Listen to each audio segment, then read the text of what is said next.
So the idea with this process is to think in terms of circuits, not psychology. And remember we talked about the way you handle stress in general is that we tend to suffer versus suppress versus mask. So these circuits are spinning away, and of course with repetition and time and frustration, our anxiety gets stronger as we get older. So even without chronic pain, just as we age, our anxiety gets worse. I mean, generally people as you get older get more anxious. And my observation is around ages 35 to 45, for most people anxiety becomes much, much worse. So suffering actually doesn't work with anxiety. So the more common thing that we do is we suppress. So there's a psychologist by the name of Dr. Daniel Wegner out of Harvard who published a paper in 1987. And the paper is called White Bears. And what he did is he took a group of volunteers and he asked them to read a monologue. And during the monologue, they were told not to think about white bears.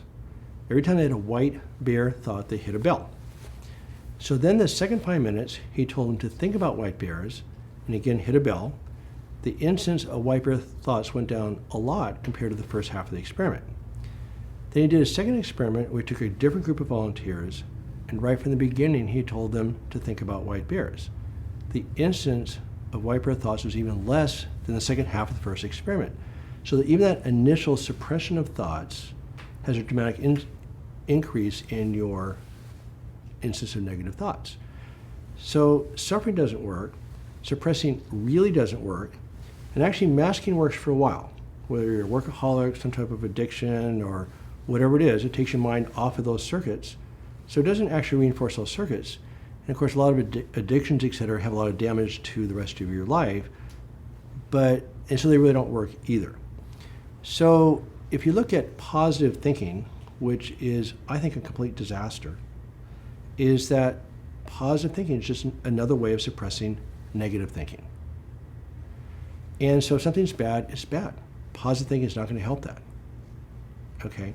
Even traditional psychology is that when you talk about these problems, you're actually reinforcing the circuits and you are making them stronger. Plus you're adding complexity to them. So psychology is a very strong place in this whole process I call it, basically I'm looking at chronic pain as an obsessive disorder. Psychology is a very strong part in this thing, but it's just different than the traditional psychological means. So with chronic pain, it's critical to understand this is circuit-based. You have real victimhood driving real anxiety, and these circuits become very, very intense.